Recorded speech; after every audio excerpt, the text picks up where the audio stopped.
The flashing red and blue lights cut across the calm surface of the lake, bouncing off the waves like shards of broken glass. I was standing on my dock next to my boat, the one I had saved for years to finally buy, when the sheriff's car rolled up the narrow gravel road leading to my cabin. Karen, the head of the local HOA, stood with her arms crossed so tightly I thought she might snap in half. She was yelling at the deputies before they even stepped out of their cruiser. "There it is, that's the illegal boat," she shrieked, pointing straight at me. "He doesn't belong here, and neither does that oversized water hazard." I felt my stomach twist, but I stayed silent. My hands rested against the railing of my boat, my pride and joy, the one thing that reminded me of all the summer trips I used to take with my dad. The deputies glanced at me, then at Karen, then back at the boat. For a long moment, no one spoke. The cicadas in the trees were the only sound, buzzing like nature itself was nervous. Then one of the deputies pulled out his notepad. "Sir, can we see the registration for this boat?" My heart beat against my ribs like a drum. Karen had her phone out already recording, smirking like she had won. But she had no idea. I reached into my tackle box, pulled out the laminated card and handed it over. The deputy's eyes scanned it slowly, carefully. Then he turned, looked Karen square in the face, and his eyebrow arched. That was the exact second her smug smile cracked. Her hand holding the phone dropped slightly, and when the deputy cleared his throat, she went pale. So pale I thought she might actually faint right there on the dock. But before I tell you what happened next, you need to know how all this started. I had bought the lake cabin 2 years ago, a little wooden getaway tucked among tall pines on the quiet side of the lake. To me it was more than just property. It was peace. A place to remember my dad, who taught me how to fish and build fires by hand. It was also a gift to myself after years of grinding 9-to-5 shifts at a job where people barely remembered my name. The cabin wasn't part of the HOA neighborhood across the cove. That's what made it affordable. I didn't have to pay their endless fees or bow to their silly aesthetic rules about grass height and mailbox paint. My lot was private, my land free. Or so I thought. Karen, however, believed she ran the entire lake. She was the self-appointed queen bee of the HOA across the water, and she hated anyone who didn't kneel to her clipboard of regulations. The first time she stormed up my driveway, she complained about my campfire smoke. The second time, she barked about my American flag being too big. And the third time, well, she had spotted my boat. It wasn't even a fancy boat, just a clean white motorboat with enough seats for my nieces and nephews to ride when they visited. But to Karen, it was an eyesore that didn't meet her standards. She ranted that boats needed HOA approval, even though my property wasn't in her HOA. I tried kindness, I really did. I offered her iced tea once when she came to shout about ruining the view. I told her she was welcome to fish off my dock anytime, but kindness doesn't always work with people who thrive on control. One summer Saturday, I came back from town with groceries and found a neon orange slip taped to my cabin door. Illegal boat. Remove immediately or face penalties. Signed, HOA President Karen. I laughed at first, then I got mad. I tore it down, tossed it in the trash, and decided to ignore her. That was my mistake. Karen didn't like being ignored. The next weekend, I was out on the water, enjoying the sunset with my fishing rod, when I noticed Karen standing on the neighboring bluff with binoculars. I waved, thinking maybe she'd wave back. Instead, she pulled out her phone. I didn't think much of it until the deputies arrived that night. And that's how I ended up standing on my dock face to face with the law, while Karen gloated like she had just won the lottery. The deputy held my registration card. Karen leaned forward, eyes wide, waiting for him to say the words she wanted. That my boat was illegal, that I'd have to haul it out of the water, that I'd be fined. Instead, he looked back at me. "Sir," he said, "this registration looks current to me." Karen gasped. And that's when everything changed. Now let me ask you, since I love hearing from people who enjoy these stories, where are you watching from? I'm always curious if it's folks from the city, the countryside, or maybe even near a lake just like mine. Because trust me, this was just the beginning. And what happened after Karen nearly fainted? That's a whole new storm waiting to unfold. "Sir, this registration looks current to me," Deputy Harris said, voice steady as the moonlight on the water. He held my laminated card up to his flashlight, then checked the hull number stamped near the transom. "Hey, matches. Stickers current. Name on the card is Jacob Miller." He glanced at my driver's license, which I'd handed over without a fuss. "Matches his ID." Karen's jaw twitched. For a second she didn't breathe. Her phone sagged in her hand. The red recording light flickered across her face as if even the phone felt awkward. She whispered, No, that can't be right," and took a wobbly half-step back against the dock cleat. If Deputy Wilson hadn't gently put a hand out, she might have gone over the edge right then.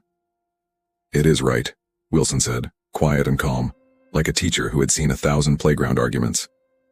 He'd been mostly silent until now, just watching, listening. "Ma'am, the boat is legal. The registration is valid. This gentleman has done what the state requires." Karen found her breath. "But the HOA, our rules say, motorboats can't be on this part of the lake after 7. They cause erosion. They scare wildlife. They ruin the view. And his cabin doesn't match the approved paint palette." I felt heat in my chest, but I kept my voice level. "I don't live in your HOA." She pointed hard at the shoreline as if her finger could move property lines. "All of this falls under our view corridor." Harris shook his head. "Ma'am, view corridors aren't law, and your HOA doesn't extend to this parcel." He clicked his radio. "Dispatch, can you confirm parcel 22B's jurisdiction and HOA status?" Static crackled. A voice answered. "Parcel 22B is private lakefront, outside HOA overlays, county jurisdiction only. Copy?" "Copy," Harris said. Karen's face drained even paler. The hand holding her phone trembled.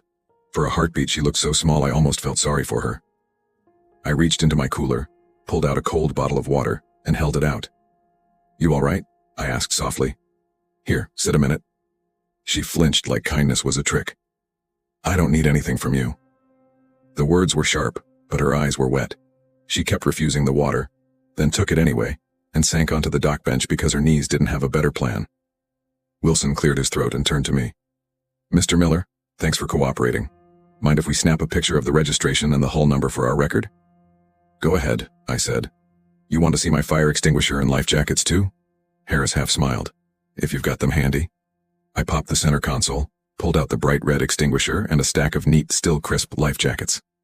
2 adult larges, 2 mediums, 1 small for my niece. I suddenly felt shy telling him about Lily, but it mattered to me. "Her birthday's in 2 weeks. We were going to do a slow sightseeing ride at sunset. I keep the engine low. I've got a quiet prop." Harris nodded like that detail landed somewhere good inside him. "Looks squared away." Karen shot back up to her feet. "He's lying about being careful. He zooms around and splashes people. He spooks the loons." I looked down at the water. A pair of loons glided there like painted ornaments, perfectly calm, their heads tilted as if listening to the whole conversation. "They don't look spooked," I said, and then wished I hadn't because humor can feel like gasoline. Wilson stepped in. "Ma'am, we've addressed the complaint we were called for. The boat is lawful and properly registered to the owner. If you have other concerns, noise, wake, speed, those are enforceable only if we witness a violation. Tonight, we have not." "You mean I'm just supposed to let him get away with this?" she hissed. "No," Harris said, gentler than I expected. "You're supposed to be a neighbor who respects where your authority ends. That's how lakes stay peaceful." For a long second, nobody moved. The cicadas hummed again. The water lapped softly against the hull. A fish jumped somewhere in the dark with a hollow plop, and somehow that small sound made the night feel fragile and real. Then Karen clutched the water bottle tighter and drew a shaky breath. "If I can't fix this with the cops," she said, "I'll fix it with the HOA board. We'll file a nuisance, a safety complaint, a shoreline protection request, whatever it takes. We will not be ignored." She spun on her heel, nearly tripping on the cleat again, and marched down the dock toward the gravel. I didn't follow. "I'm not your enemy," I called after her. "I just want to live quiet." She didn't look back. Her footsteps snapped small branches. The night closed behind her like a curtain. Harris handed me back my card. "You did fine, Mr. Miller. Thanks for staying calm." "It helps when people treat you like a human," I said. "You want a cold soda for the road?" Wilson lifted an eyebrow at Harris. Harris smiled. "Can't drink it in the cruiser, but I'll take a rain check." He tipped the brim of an imaginary hat. Night. They walked off, radios murmuring at their shoulders. I leaned on the rail of my boat and felt the adrenaline leave my body like a tide. My hands started to shake. Not from fear, exactly. From the weight of being watched and judged and not wanting to become like the person doing the judging. I looked at the bottle of water I had offered and set aside. I picked it up and took a sip. It tasted simple, cold, kind. The extreme part of the night was over, for the moment. I shut down the boat lights, checked the lines, and walked up to the cabin.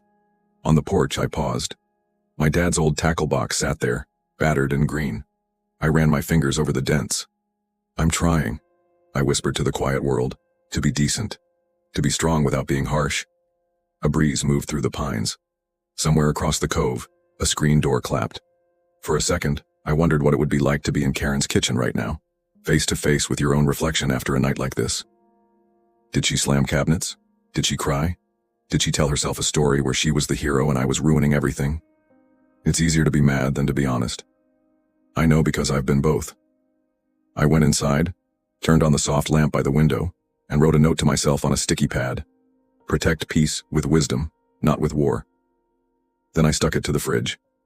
The next morning was bright and gentle, like the lake was forgiving us for last night. Sunlight lit the tops of the pines. The water looked like glass. I brewed coffee and carried the mug to the dock, where steam rose into the cool air. When I shut my eyes, I could almost feel my father sitting beside me, boots crossed at the ankles, saying, "Keep your line steady, Jake. Fish bite when you're patient." Around 9, an old aluminum rowboat scraped along the edge of the reeds. Mary Ellis, who lived on the other side of my little inlet, waved both hands like a flag. Her grandson, Caleb, rowed with serious effort, face scrunched in concentration. "Morning, Mary," I called. "Need a hand?" "Oh, if you don't mind," she said, smiling. "Caleb's oarlock keeps slipping. He tries so hard, but the thing squeaks like a mouse." She lowered her voice. "We heard voices last night. Everything okay?" "It's okay," I said, and meant it. "We had a conversation with the law. They were fair." "That HOA woman again?" Mary wrinkled her nose. "She fussed at me last fall about my wind chimes, said they were unapproved sounds." Mary laughed. "At my age, I approve the sounds I like." I knelt and tightened her oarlock with a wrench. "There," I said to Caleb. "Try that, and keep your hands light. You don't have to fight the water. Just guide it." Caleb looked at me like I'd given him a secret. "Thanks, Mr. Miller." Mary reached into a little cooler. "We brought blueberry muffins to say thanks for helping us with the snow shoveling last winter." She pressed the bag into my hands. "You're a good neighbor, Jacob. Don't let anyone tell you elsewise. Kind words go straight to the places where harsh words try to build nests." I swallowed around a lump. "Thank you, Mary." After they rowed away, I spent an hour wiping down my boat and checking the engine like my friend Mark had taught me. Mark is the kind of friend who shows up with a toolbox and a smile and refuses your money by saying, "You can pay me in barbecue later." He had texted late last night. "Heard you had visitors? Want me to swing by and give the Merc a once-over?" I'd said sure, and around 11 he pulled up in his rusty red pickup, the one that rattled like it had a pocket full of coins. "Look at you," he said, hopping out. "Doc looks like a postcard. Trouble in paradise?" "Only if paradise has HOAs," I said. He whistled. "Ah, clipboard commander. I remember her from the bait shop, heard her laying into some teenager about unauthorized signage on the soda cooler." We laughed, and it felt good to laugh. He lifted the engine cover, checked the oil, and peered at the prop. "You did right on this. Quiet pitch. Good for evening puttering. People forget you can choose to be gentle, even when the motor is strong." "I'm trying to live like that in general," I said. Mark tightened a clamp. "Then lock your gas cap," he said quietly. "Kindness doesn't mean leaving things open for folks who do wrong."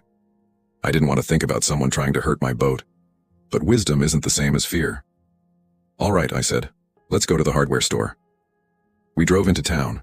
The hardware store bell jingled when we walked in, and the whole place smelled like cedar and dust and possibility. I grabbed a locking gas cap and a spare dock line, plus a little brass plaque I'd been meaning to put on Dad's tackle box, for the man who taught me patience. At checkout, the clerk, a guy named Troy, who knew every lake rumor before it turned into fact, leaned in. "You hear there's a special HOA meeting tonight?" he asked. "Topic says, lake safety and view protection, which usually means we don't like the new guy's stuff." "Do they know I don't live in their HOA?" I asked. Troy shrugged. "The board knows, but sometimes the crowd likes a show. You want me to save you a seat or save you the headache?" "Save me a headache," I said with a laugh I didn't fully feel. "I'll be home." When we got back to the cabin, a new paper was taped to my gate. "Notice of violation," it read in bold. Below that, "Boat violates aesthetic standards, wake restrictions, and shoreline ordinances." It was signed with a looping signature. Karen Whitfield, President. Mark snorted. "They really don't get jurisdiction, do they?" "I'll write the board anyway," I said. "Not to fight, to clarify." We went inside and I printed a county parcel map, highlighting my lot in bright yellow. I wrote a short, polite letter. "Dear Board, thank you for your attention. My parcel is not within your HOA's territory, and your rules do not govern my property. I appreciate your concern for lake safety, so do I. I operate my boat respectfully and within state law. If you ever see me doing otherwise, please let me know directly and kindly. We are all neighbors. Respectfully, Jacob Miller. I folded the letter, put in a copy of my registration, and addressed it to the board's P.O. box. Mark read it over my shoulder. You'll never make it in politics, he teased. Too reasonable. Good, I said. He clapped my shoulder. I gotta run. Text me if you need me. He headed out, and the cabin felt quiet again. Peaceful, but with a small hum underneath, like wires in a wall you can't see but know are live. The afternoon drifted by in easy chores, the kind that make a place feel loved. I scrubbed the porch steps, cleaned out the fire pit, and set aside 3 life jackets for my sister's kids. I also added something new. 2 small, tasteful signs on my dock posts. Private property. Please respect boundaries. I didn't post them to start a war. I posted them to give truth a voice so I didn't have to shout. Toward evening, clouds stacked up on the western ridge in thick gray layers. The radio warned of a quick summer storm. I went down to the dock, double-checked the lines and set out a fender so the hull wouldn't bump the pilings. The first wind pushed across the water, making the surface shiver. A low rumble rolled like faraway drums. As the first big raindrops hit, I saw a shape at the edge of my property where the rocky path meets the shallow cove. A person, hood up, coat dark. At first I thought it might be Mark coming back. Then the figure moved with a clipped, impatient posture I recognized. My stomach dropped. Karen. She wasn't alone. Behind her, a squat work skiff idled, low and mean, with a thick tow line coiled on its deck. On the side of the skiff, white letters read, Compliance Recovery. 2 men in rain jackets stood inside it, faces shadowed by the storm dark. Evening, I called, loud enough to be heard over the wind. Storm's moving in. You might want to turn back. Karen lifted her chin like a general on a hill. We're here for the illegal boat impound. I took 1 step onto my dock. There is no impound. There is no jurisdiction. The deputies confirmed that last night. She held up her phone again, and even in the rain I could see an email open on the screen. Emergency action authorized by the HOA Safety Committee, she said. Tow and secure until compliance. You can't tow property that isn't under your authority, I said, keeping my voice flat. And this is private land, you're trespassing. One of the men in the skiff called out. We got a job order, sir. We'll hook up in 2 minutes and be out of your hair. You'll be in handcuffs before you're out of my cove, I said. Turn around, please. Lightning forked in the distance. The thunder followed hard and close. The tow skiff's engine revved. The men picked up the heavy tow line and tossed it to Karen like this was practice, like the storm was just sound effects. I pulled out my phone and dialed. 911, the operator answered. I kept my voice even. This is Jacob Miller at Pine Ridge Cove. I have trespassers attempting to tow my legally registered boat during a gale. They claim HOA authority. Please send deputies. Units en route, the operator said. Stay clear. But staying clear is hard when someone throws a line toward the thing you love. Karen tried to swing the thick rope across to my cleat. The first throw fell short, splashing. The second caught the rail. She yanked hard to draw it in, but the wind shoved the rope back into the water. Rain slicked the dock boards. Her shoes slid. She grabbed the rope with both hands and leaned her weight backward. Stop, I shouted. Karen, let the line go. She yanked again. One of the men in the skiff gunned the motor and the line snapped tight. The rope whipped across the rail and bit into the metal with an angry squeal. My boat lurched, bashing against the dock piling. The hull shuddered. The storm gusted hard, sideways rain blinding for a second. I took 2 fast steps forward to free the rope before it bit deeper. Karen's feet slipped. Her body pinwheeled. She let out a sharp cry and went down on one knee, still clutching the rope. The tow skiff kept pulling. The line burned against the rail, jerking the boat sideways. If the cleat gave way, it could rocket like a bullet. If the line didn't, something else would break. Let go, I yelled, lunging for the rail to knock the rope loose. Lightning cracked so close it erased sound. For a heartbeat, everything was white and the world had no edges. When the light returned, the rope jerked again, even harder. It snagged on Karen's wrist where the loop had flipped. She screamed as the tension dragged her toward the edge of the dock, knees scraping wood, palms slipping in the rain. The skiff's engine roared, oblivious. I dove for the rope, fingers searching for the knot I could kick free, but the line was tight as a steel bar. Karen slid another foot. Her shoe hit the very lip of the dock. The dark water heaved beneath, hungry. Kill the motor, I bellowed at the skiff. She's caught. The men glanced, startled, but the storm stole words and scattered them. The tow operator looked to Karen, to me, back to his wheel, uncertain. Karen's eyes met mine. For the first time since I'd met her, they weren't hard. They were scared, human. She gasped, "Help!" The rope snapped tighter and yanked her forward, off balance over empty air. And that's where this chapter ends, with the rain roaring, the tow line screaming, Karen pitching toward the water while my hands are inches from the knot that could save her, or cut both of us to ribbons if the line whips free. Before we pick up from here in the next chapter, tell me, where are you watching from? City apartment? Little town? Quiet lake road? I love hearing the places these stories reach. And here are the folks you've met so far so you can picture them clearly.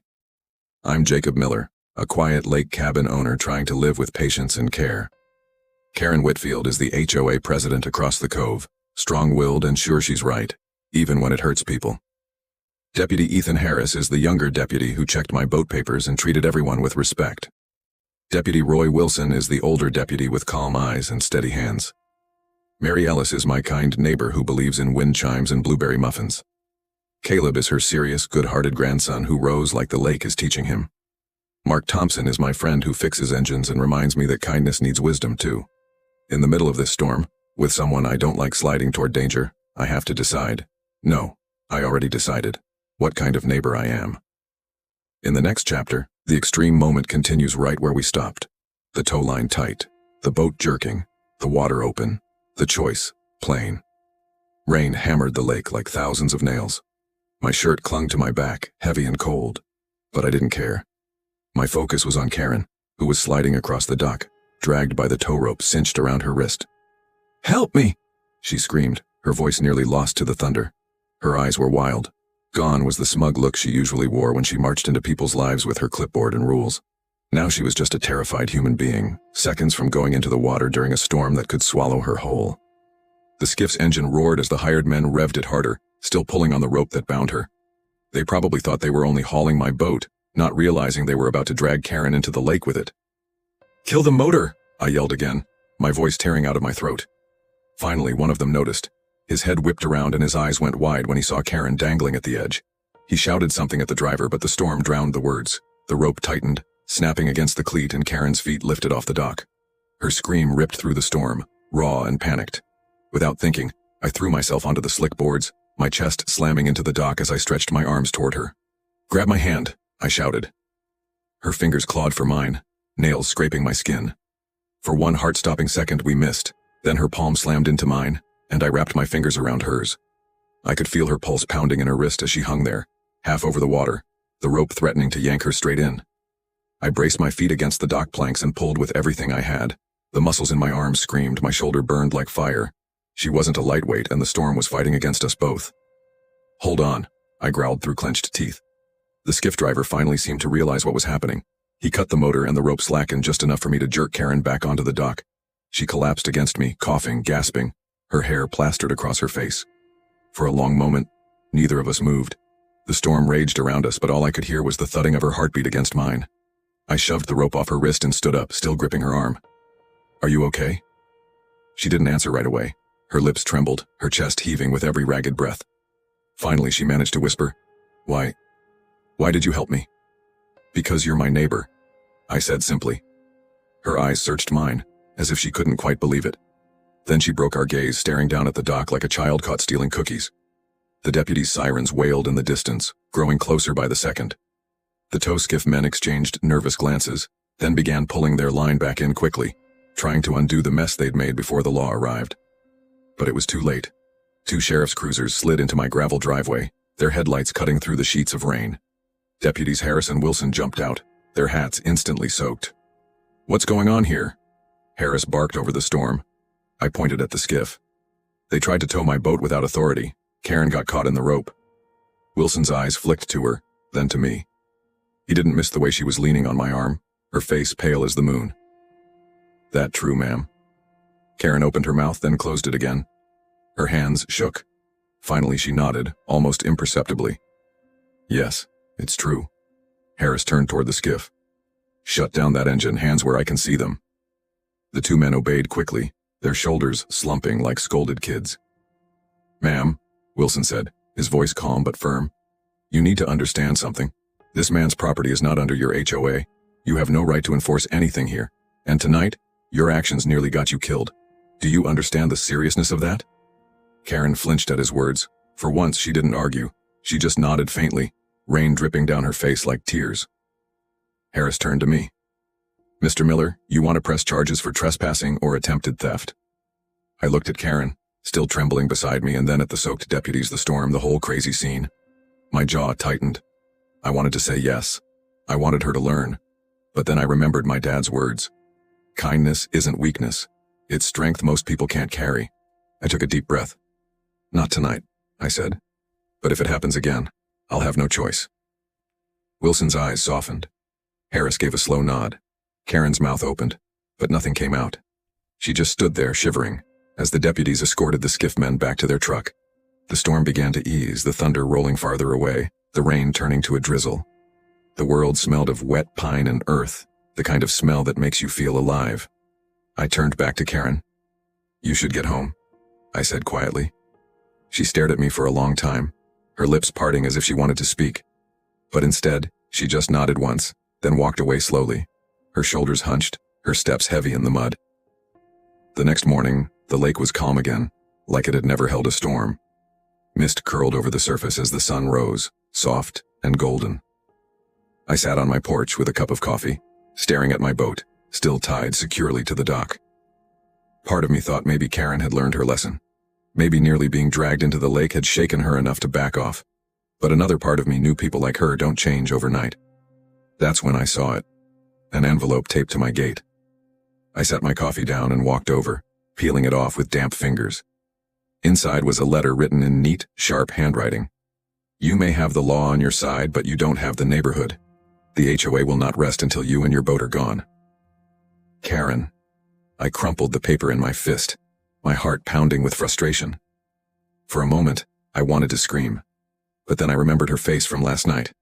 The fear, the trembling, the way she'd whispered, "Why did you help me?" Maybe there was more to Karen than just her clipboard and her rules. Maybe something deeper drove her need for control. But one thing was clear. This wasn't over. Not by a long shot. And just when I thought things couldn't get worse, I heard the crunch of tires on gravel. A black SUV rolled up to my cabin, its windows tinted. The driver's door opened slowly, and that's where I'll leave you for now. The black SUV door opened with a slow, deliberate creak. My stomach tightened the second I saw polished shoes hit the gravel, followed by neatly pressed slacks. A tall man stepped out, his posture stiff, his expression unreadable under a wide-brimmed hat that dripped the remnants of the morning dew. He wasn't Karen. He wasn't one of the deputies either. This man looked like the kind of person who spent more time in offices than on lake shores. He carried a leather briefcase in one hand, and when he closed the SUV door, the slam echoed louder than it should have. Mr. Jacob Miller? His voice carried authority, smooth but sharp, like a blade hidden in velvet.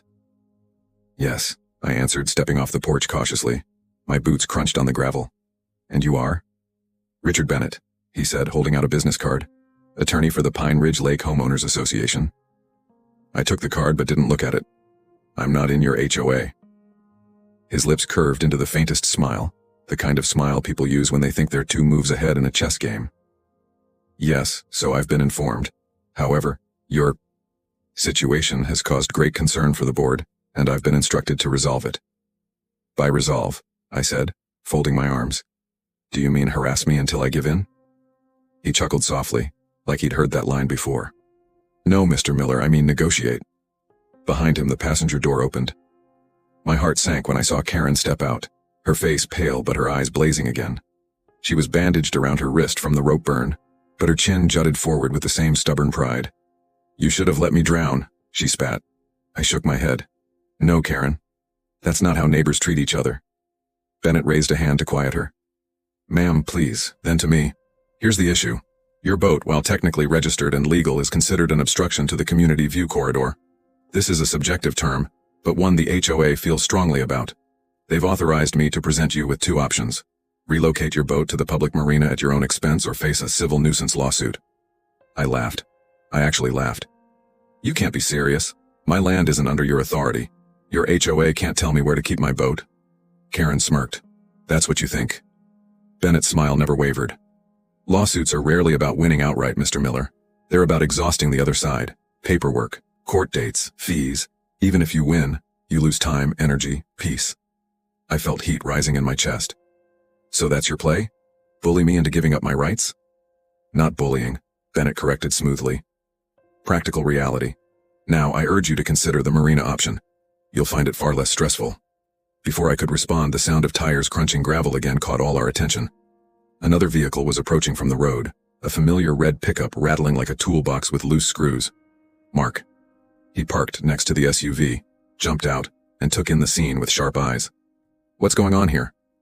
Your friend here is being offered a solution, Bennett said smoothly. Mark walked up, his boots muddy, his shirt sleeves rolled.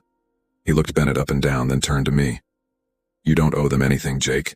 Not one thing. They've got no authority on this land, and no court in the county will side with them. They're blowing smoke. Karen's face flushed. Stay out of this. This doesn't concern you. It concerns me if my friend's peace is being trampled. Mark shot back. And last I checked, you were the one trespassing last night with your little stunt. Karen flinched, her eyes darting to me, then to Bennett. That was a misunderstanding. Bennett's calm tone faltered just slightly.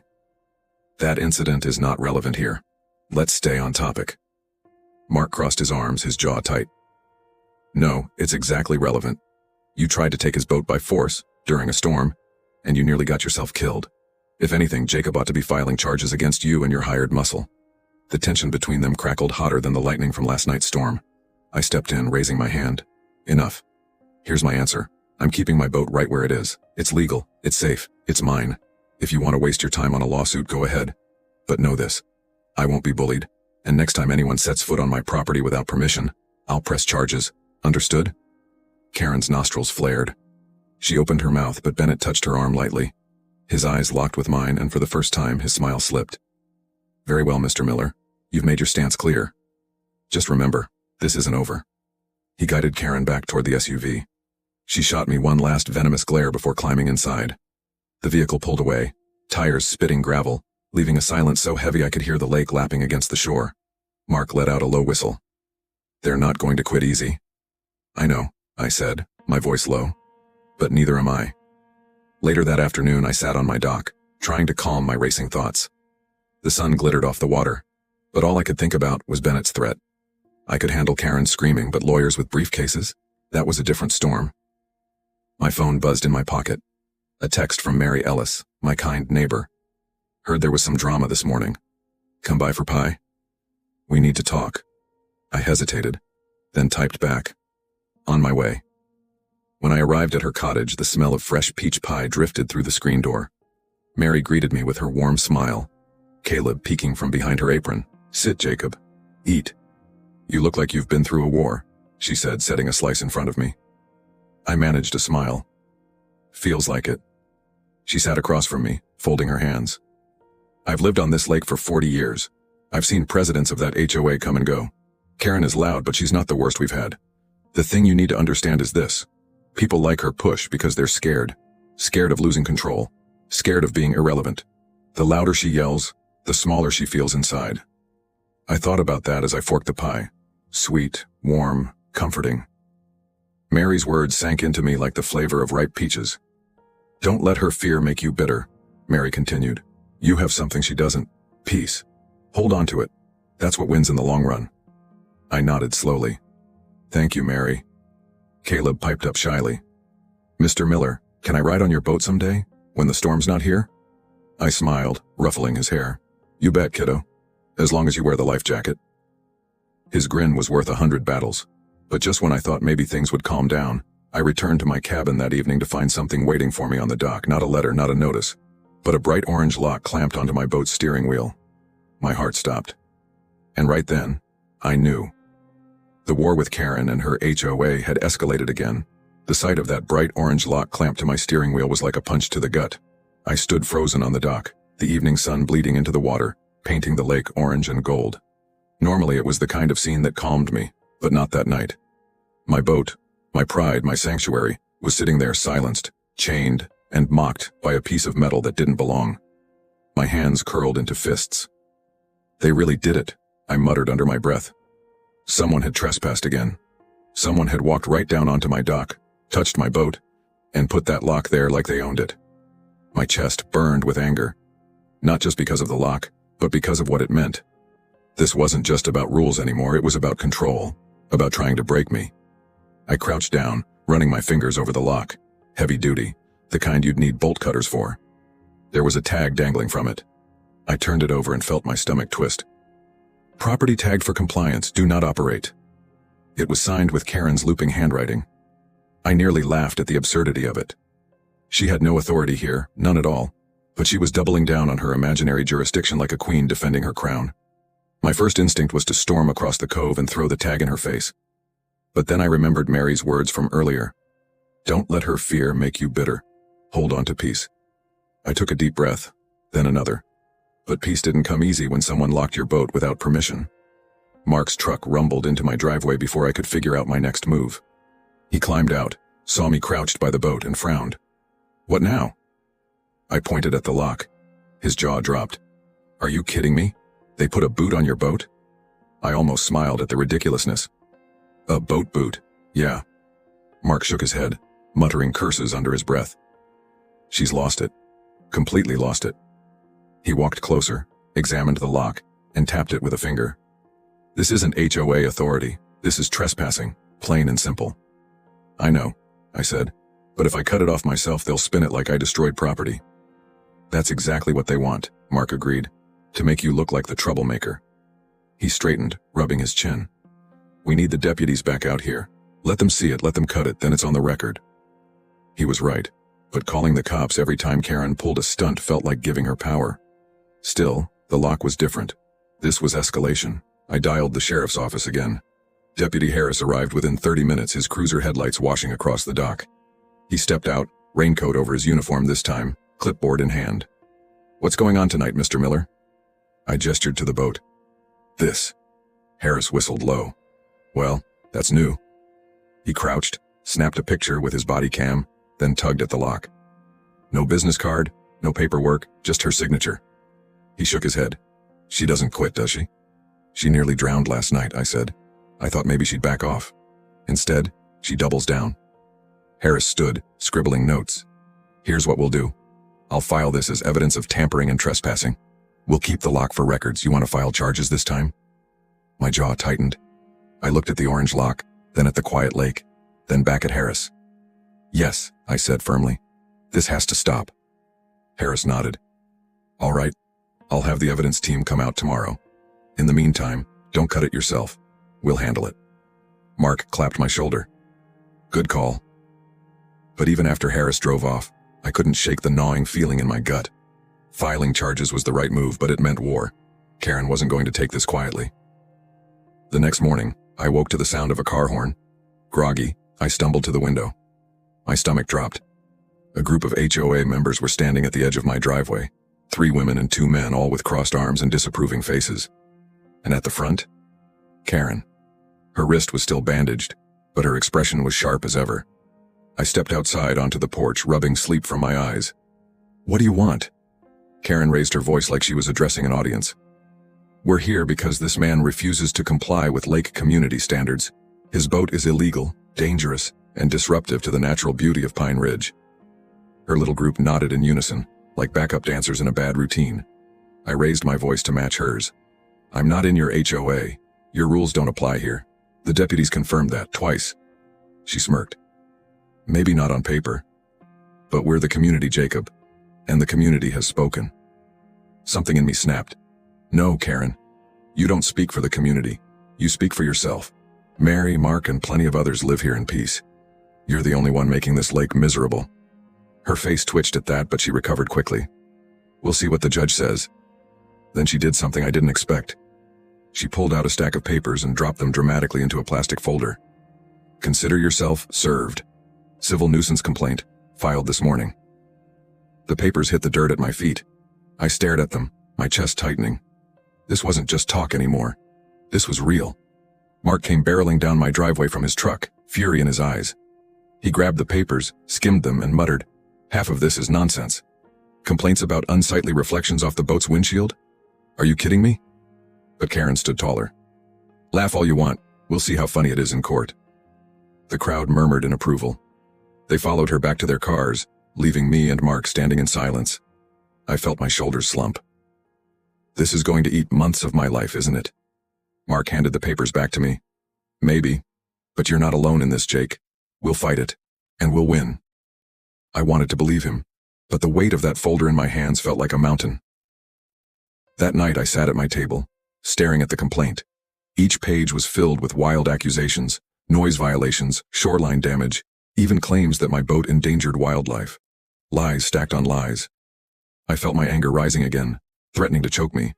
But then I remembered Caleb's hopeful face, asking if he could ride the boat someday. Mary's words about kindness, my dad's lessons about patience. I closed my eyes, forcing myself to breathe. "Don't let bitterness win," I whispered. But even as I tried to calm myself, headlights cut across my window again. Another vehicle pulling up my drive. My stomach clenched. It wasn't Karen this time. It was a car I didn't recognize, sleek, silver, expensive. The kind of car that didn't belong on a gravel road. The engine cut off. The door opened. A man stepped out, younger than Bennett, sharp suit, briefcase in hand. He walked up to my porch, calm as the lake at dawn. "Mr. Miller?" he asked. "Yes?" He smiled faintly. "My name is Daniel Cross. I'm an attorney. But unlike the man you met yesterday, I'm here to help you." And just like that, my heart skipped. Was this the lifeline I needed, or another storm in disguise? Before I tell you what happens next, let me ask. Where are you watching from tonight? Big city, small town, maybe even somewhere with your own neighbor drama? Daniel Cross stood there on my porch, rainwater still dripping from the silver car behind him, his briefcase clutched in one hand like a weapon. He was younger than Bennett, maybe mid-30s, with sharp eyes and a calm that didn't feel rehearsed. It felt natural, steady. "I heard about your situation with the HOA, he said, his voice even. "And I think I can help." I narrowed my eyes. Help? Or bill me into the ground like the last guy? A faint smile touched his lips. "Fair question. But I'm not here on behalf of the HOA. I work independently. I've taken cases against them before, and from what I've seen, they're overstepping their boundaries." I studied him carefully. The timing was suspicious. Yesterday, Bennett threatened me with lawsuits. Today, a new lawyer appears on my doorstep like some kind of savior. I wasn't ready to trust him. "Why me?" I asked finally. "Because your case matters," Daniel said simply. "If the HOA can bully someone outside their jurisdiction, it sets a precedent. They'll use it on others. If we stop them here, we protect more than just your boat. We protect property rights for everyone on this lake." Mark, who'd been leaning on the porch railing with arms crossed, spoke up. "Sounds noble. But what's in it for you?" Daniel met his gaze without flinching. "I like winning. And the law is on Jacob's side. If you'll let me, I'll prove it." Something in his tone made me pause. He wasn't slick like Bennett. He wasn't using intimidation. He was confident. And confidence backed by law was exactly what I needed. "All right," I said slowly. "Come in. Let's talk." Inside the cabin, Daniel spread the complaint papers across my table. He flipped through them quickly, his eyes scanning like a hawk. Every so often he let out a low hum, half amusement, half disbelief. "This is laughable," he muttered. "Unsightly reflections, potential erosion from wave activity. They can't even prove you've created a wake." He looked up at me. "Mr. Miller, this isn't a case. It's harassment dressed as paperwork." "Tell that to the judge," I said. "Oh, I intend to." Mark leaned forward. "But won't this drag on for months? They're counting on wearing him down." Daniel nodded. "That's true, but I'll file a counterclaim. Trespassing, harassment, defamation, and I'll request an injunction to stop them from stepping foot on your property again. Once that's granted, they won't be able to touch your boat, or your dock, without risking criminal charges." For the first time in days, hope flickered in my chest. "You think we can win?" Daniel smiled faintly. "I don't take cases I can't win." I let out a slow breath. Maybe, just maybe, I wasn't fighting this battle alone anymore. The next week moved like a storm cloud waiting to burst. Karen and her little HOA crew strutted around the lake, whispering about their lawsuit victory. I ignored the glares, the muttered insults, the pointed fingers. I had bigger things to focus on. Daniel filed the paperwork fast. He moved like a man who'd fought this war before and knew every step of the dance. Harris stopped by to check in, assuring me the sheriff's department had documented the lock on my boat. "If they so much as breathe near your property again, call us," he said firmly. Still, tension hung heavy in the air. Every time I stepped outside, I half expected to see Karen lurking with her binoculars, scribbling in her little notebook. Sometimes I did, and every time, I forced myself not to react. But peace never lasts long when control freaks feel cornered. It was a Friday evening when I heard tires screeching on my gravel road. I stepped onto the porch just as a group of HOA members piled out of two SUVs, and at the front, of course, was Karen, clipboard in one hand, bullhorn in the other. "You cannot intimidate us with your lawyers," she bellowed, her voice echoing across the lake. "This lake belongs to the community, and the community will be heard." Behind her, a dozen people carried signs hastily painted with phrases like, "Protect our lake," and "Ban illegal boats." My jaw clenched. This wasn't just harassment anymore, this was a protest. On my property. Mark, who had been inside fixing himself a sandwich, stormed out, his eyes blazing.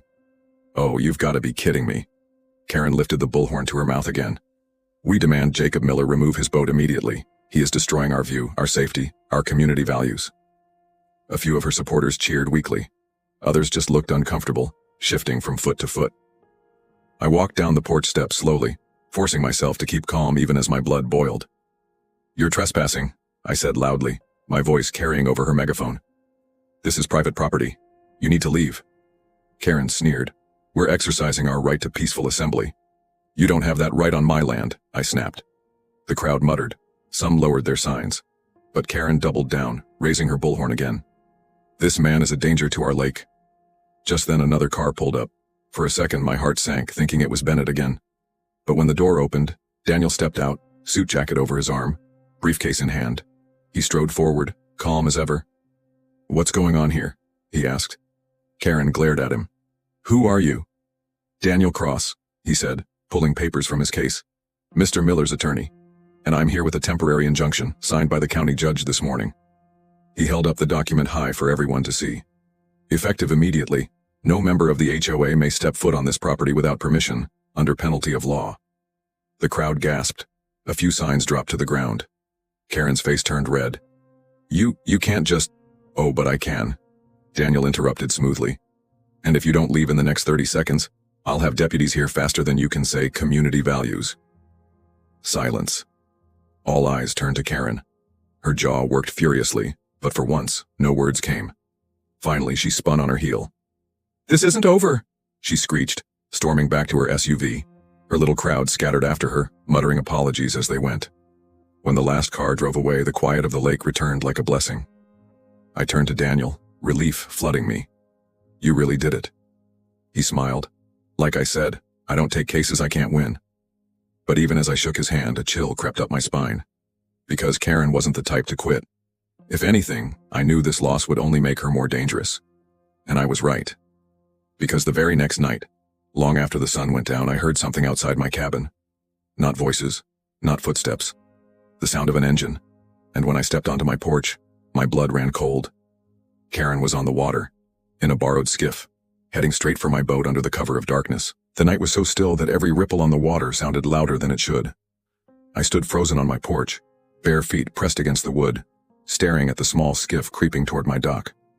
The moonlight reflected off the surface of the lake, just enough to reveal the figure at the tiller. Karen. Her bandaged wrist glistened where it caught the light, and her posture was stiff, determined, almost defiant. She didn't look like someone sneaking around. She looked like someone on a mission, and that terrified me more. My boat sat tethered calmly at the dock, innocent, unaware of the storm approaching. My heart pounded against my ribs. Why was she out here in the dead of night after everything that had happened? Mark's voice broke the silence behind me. "Jake," he whispered. "Tell me I'm seeing things." I glanced over my shoulder. He had stayed the night on the couch after the protest incident, insisting I shouldn't be alone. His eyes were wide, locked on the same scene. "No," I muttered. "You're not seeing things." Karen reached the dock, bumping the skiff gently against the posts. She tossed a line over one cleat with surprising skill. Then she stood wobbling slightly and grabbed something from the bottom of her boat, a crowbar. My blood ran cold. "Not tonight," I whispered, already moving down the steps. Mark was right on my heels. "Careful, Jake. She's unhinged." The boards of the dock groaned under my weight as I stepped into the moonlight. "Karen," I shouted, my voice echoing across the lake. "What are you doing?" She whipped her head toward me, eyes wide, like she hadn't expected to be caught. Then her jaw tightened and she raised the crowbar. "This boat is a menace," she snapped. "If the law won't stop you, I will." Before I could move, she swung. The metal bar slammed against the side of my boat with a sickening clang. The sound echoed through the night like a gunshot. My chest tightened as I saw a fresh dent in the hull. "Stop!" I roared, rushing forward. Mark lunged beside me, his hand shooting out to grab her wrist. She fought like a cornered animal, swinging wildly. The crowbar nearly slipped into the water before she yanked it back. "Let it go, Karen," Mark shouted, straining to hold her. She screamed, high, ragged, broken. "You don't belong here. None of you do. This is my lake. Mine." I stepped in, wrapping my arms around the crowbar. For a second, we were all locked together in a tense, shaking struggle, the metal cold and slick in my hands. Then, with one final wrench, I tore it free and flung it into the water. It sank with a hollow splash, gone to the dark depths. Karen collapsed to her knees, gasping, her shoulders trembling. "Why?" I demanded, my voice low but trembling with anger. "Why are you doing this?" Her head dropped. For the first time, her voice cracked. "Because I'm losing everything." The words hung in the air, heavier than the crowbar had been. I blinked. "What are you talking about?" She lifted her face, and under the moonlight I saw something I'd never seen before, tears streaking down Karen Whitfield's cheeks. "My husband left me last year," she choked. "My kids won't even visit. The HOA is all I have left. If I don't control it, if I don't control this lake, then I'm nothing." Silence. Even the lake seemed to hold its breath. Mark shifted uncomfortably, his anger dimming. I just stared at her, stunned. All this time I thought Karen was driven by arrogance, by pride. But maybe it was fear. Fear of being forgotten. But sympathy didn't erase the fact that she'd tried to destroy my boat. "You almost got yourself killed twice this week," I said quietly. "And now you're breaking the law again. This has to stop, Karen. For your sake." Her lips trembled, but before she could reply, headlights cut across the shoreline. Deputies Harris and Wilson pulled up in their cruiser, summoned by Mark's quick call while I was rushing down the dock. The deputies stepped out, flashlights slicing through the night. Harris's jaw tightened when he saw Karen on her knees. "Ma'am," he said sternly, "you need to put your hands where I can see them." She didn't resist. She just sat there, shoulders slumped, like the fight had drained out of her completely. Wilson approached me. "You want to press charges again, Mr. Miller?" I swallowed hard. My eyes flicked from the dent in my boat to Karen's broken expression. Part of me wanted justice, part of me wanted peace, and another part wanted to show mercy. My voice faltered. I didn't know what to say. But before I could make the choice, Harris's radio crackled with an urgent call from dispatch. "All available units respond. Structure fire reported at Pine Ridge Lakeside." My heart leapt. Pine Ridge Lakeside. That was Mary Ellis's neighborhood. Harris's expression hardened. "We've got to roll. Wilson, cuff her and get her in the back. Miller, we'll deal with this later." In seconds, the night erupted into chaos. Red and blue lights reflected on the lake as the cruiser sped away, Karen inside. And across the water, faint but undeniable, I saw it, an orange glow flickering against the tree line. Fire. My stomach dropped. Mary's cottage. Caleb. I grabbed Mark's arm. "We've got to go, now." And just like that, the battle with Karen was shoved aside, replaced by a danger that threatened something far worse. The fire across the lake glowed brighter with every passing second, licking up into the night sky like an angry beast. From my dock I could see the orange reflection rippling across the water, hear the faint crackle even from this distance. My heart slammed against my ribs. "Mary," I whispered, "and Caleb." Mark was already sprinting for his truck. "Come on, Jake, we don't have time." I followed, barely remembering to lock the cabin door behind me. Gravel sprayed as Mark floored the pickup down the road. The acrid scent of smoke reached us before we even turned the corner. My stomach twisted tighter with every mile. When we arrived at Pine Ridge Lakeside, chaos reigned. Red fire engines lined the narrow road, their hoses snaking across lawns. Neighbors stood outside in nightclothes, pointing, shouting, some even sobbing. And there, at the center of it, Mary's little white cottage was engulfed in flames. "Dear Lord," I breathed. We jumped out of the truck, choking on the thick smoke. Firefighters in heavy gear were shouting orders, spraying water into the inferno. Sparks flew into the sky like fireflies from hell. "Where's Mary?" I shouted to a cluster of neighbors. "She was inside when it started," one man yelled back. "Her grandson, too." The word stabbed me. Without thinking, I lunged forward, but a firefighter shoved me back. "You can't go in there, sir. It's too dangerous." "She's in there," I shouted, desperation ripping out of me. "We know," he barked. "We're going in now." Two firefighters disappeared into the burning doorway, their axes gleaming in the firelight. The seconds stretched like hours. Every breath burned my lungs, every crack of collapsing wood sounded like a nightmare. Mark grabbed my shoulder. Jake, look. I turned. Deputy Harris was there, radio in one hand, face grim. We just got word, he said over the roar. This wasn't an accident. Someone saw a figure running from the back of the property just before the flames started. My blood ran cold. Arson? He nodded tightly. Looks like it. Karen's face flashed in my mind. But she was in custody. She couldn't have done this, could she? Before I could think further, the firefighters emerged from the smoke. One carried Mary over his shoulder, coughing but alive. Another led Caleb by the hand, his small face streaked with soot and tears. Relief crashed over me so hard I nearly fell to my knees. Mary, I cried, rushing forward. She wheezed, trying to speak. Her voice was hoarse. I smelled gasoline. Harris's head snapped up. Gasoline? She nodded weakly. Back porch, just before the fire. Wilson, who had just arrived, stepped forward, his jaw like stone. We'll secure the scene, and we'll find out who did this. The firefighters laid Mary on a stretcher, giving her oxygen. Caleb clung to my leg, shaking like a leaf. I wrapped my arm around him, heartbreaking for the boy. Mark's eyes blazed. Who would set fire to Mary's house? She's the sweetest woman on this lake.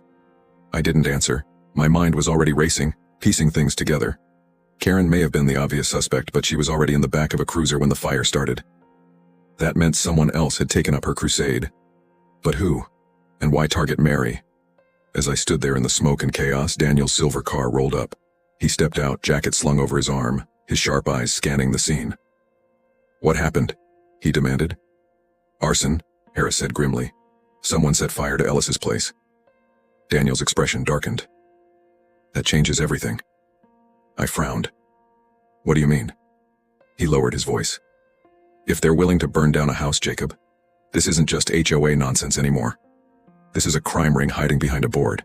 And if I'm right, they're not after your boat, they're after the lake. The words hit me like a slap. The lake? I looked out at the water, glowing with the reflection of flames. What could they possibly want with it? But before I could ask more, a firefighter shouted for help as part of Mary's roof collapsed. Sparks flew into the night and the crowd screamed. The fire was still raging. The danger wasn't over. And suddenly I realized, if they would go this far to intimidate one old woman, what would they do to me? The smoke from Mary's burning cottage still clung to my clothes when I woke the next morning. I'd spent the rest of the night at the fire site, helping where I could, comforting Caleb, bringing water to neighbors, standing silent as firefighters did their grim work. By dawn, the fire was out, but Mary's cottage was a blackened shell. I barely slept.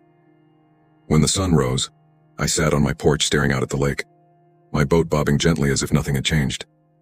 But everything had. Someone had tried to burn Mary out of her home. Someone who wanted to send a message, not just to her, but to all of us. Daniel showed up early, his silver car crunching over the gravel. He stepped out holding a folder, his tie slightly loosened, his expression grim. We need to talk, he said. I poured him a cup of coffee, and we sat at the porch table overlooking the water. He opened the folder, pulling out documents I didn't recognize. Survey maps, legal agreements, proposals. What's all this? I asked. He slid one paper toward me. Lake redevelopment proposals. Pine Ridge HOA has been in talks with a development company. They want to turn sections of this lake into a luxury marina and resort, but they need unanimous support from the HOA, and no independent properties interfering with their view corridor. I stared at the paper. Glossy artist renderings showed rows of mansions, private docks, and restaurants along the water. My stomach twisted. And I'm in the way, I said slowly. Daniel nodded. You, and Mary, independent owners with land rights that don't fall under the HOA. They can't control you, so they scare you, harass you, drag you into court, until you sell. The pieces clicked together in my head, every confrontation with Karen suddenly making sense. Her obsession with control, her desperation, her fury at my boat. She wasn't just being petty, she was trying to clear the lake for something bigger. But Mary, I whispered.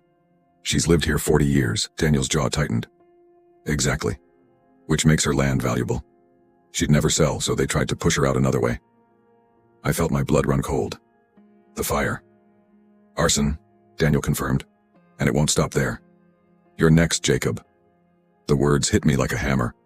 Mark came stomping up the steps, having overheard the last part. Then we fight, he growled. They want a war, they'll get one. Daniel leaned forward.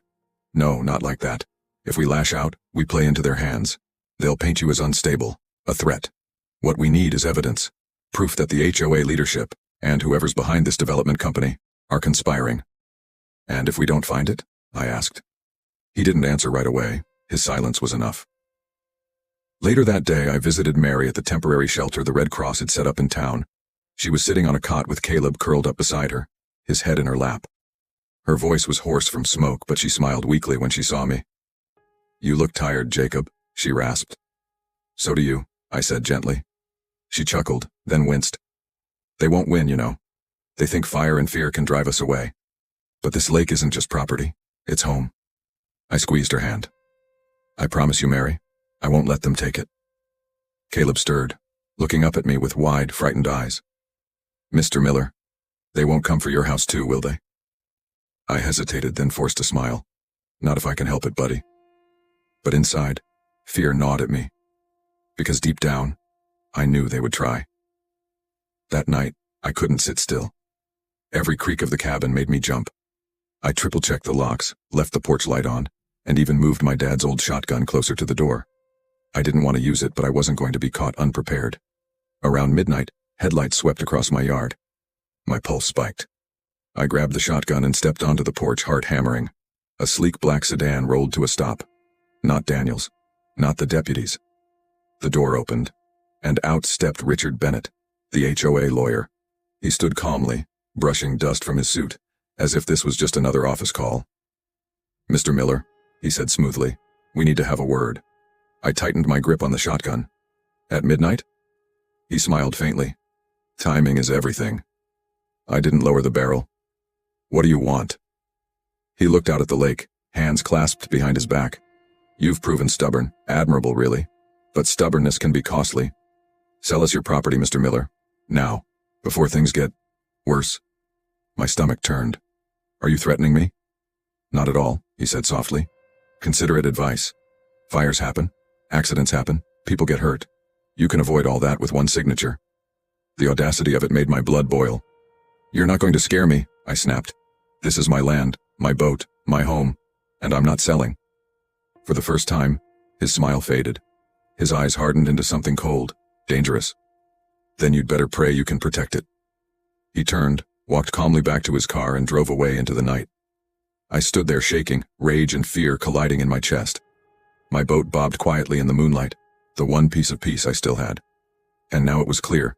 They weren't going to stop until they destroyed everything. And I had to decide how far I was willing to go to fight back. The night after Bennett's midnight threat was the longest night of my life. I barely slept. Every sound outside, the croak of a frog, the crack of a branch, even the wind shifting through the pines, sounded like footsteps creeping closer to my cabin. I sat in the rocking chair by the front window, shotgun across my lap, staring at the lake until the sky shifted from black to gray. By morning, I knew one thing for certain. I couldn't just keep waiting for the next attack. If Bennett and the HOA wanted me gone badly enough to send lawyers, locks, and fire, then waiting would only make me their next victim. It was time to go on the offensive. Daniel arrived just after sunrise, sharp as ever in a navy suit. His tie loosened like he'd been up all night too. He spread new papers across my kitchen table, the edges weighed down by mugs of coffee. "I've been digging," he said, eyes locked on the documents. "And I found it. The development company, the one the HOA is secretly partnering with, is called Watermark Estates. They've already promised Karen and the board incentives if they can secure control of all the lakefront properties." I frowned. "Incentives?" Daniel tapped the page. "Cash, shares in the resort, power." My chest tightened. So this was never about my boat. It was about my land. "Exactly," he said. "And with Mary's cottage burned down, yours is the last big obstacle." Mark slammed his fist against the table. "Then we take it to the county. Expose the whole rotten plan." Daniel nodded slowly.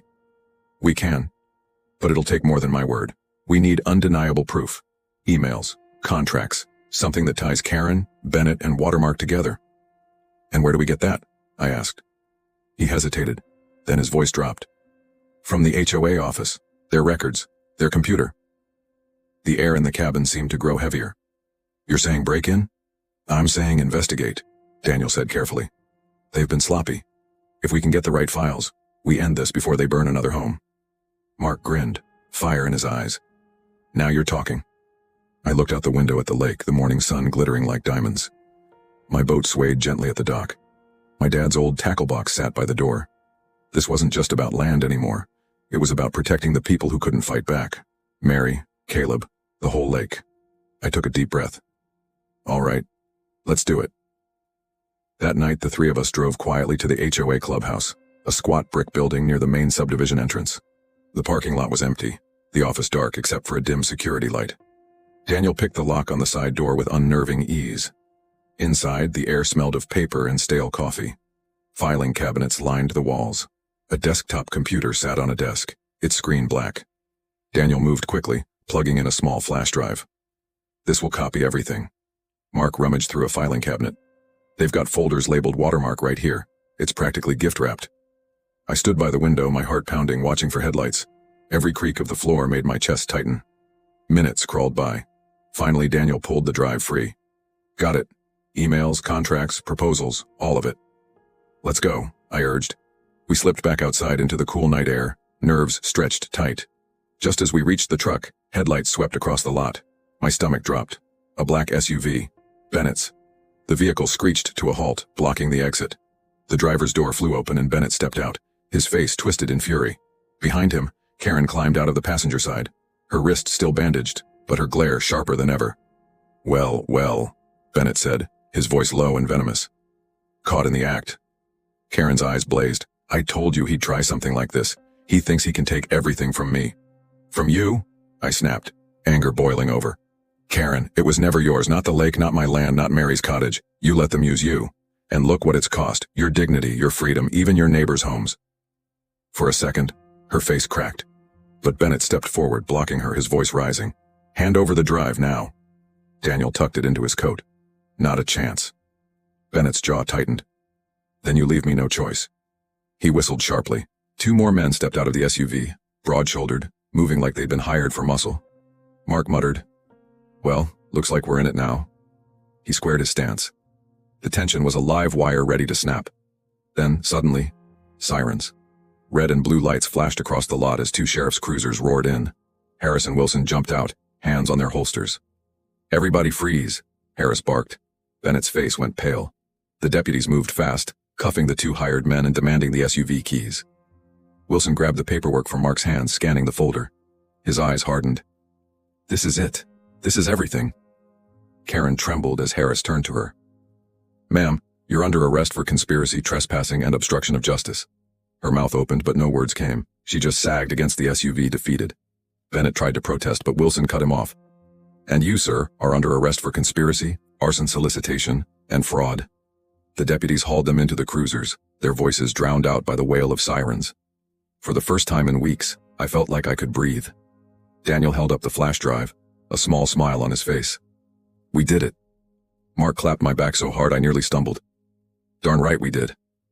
I looked out at the lake, quiet and calm under the moonlight, and felt a lump rise in my throat. We had fought back. We had protected our homes, our neighbors, our peace, but most of all, we had proven that kindness and determination could stand against greed and fear. A week later, I sat on my dock with Mary and Caleb, watching the sun dip behind the trees. Mary's voice was still weak, but her spirit hadn't dimmed. Caleb laughed as he dangled his feet in the water, finally smiling again. My boat floated beside us, dented but still strong. I ran my hand along the rail, whispering a promise to my dad. We made it, old man. We held on. Mary touched my shoulder. You didn't just save your home, Jacob. You saved the lake. I smiled. For once, peace wasn't just an idea. It was real. And as the last rays of sunlight shimmered across Pine Ridge Lake, I knew one thing. No matter what storms came in life, I would always fight for kindness, for neighbors, for home. Because that's what makes us more than just people living side by side. That's what makes us a community. Before I close this story, tell me, where are you watching from? A city? A town? Maybe even your own lakefront?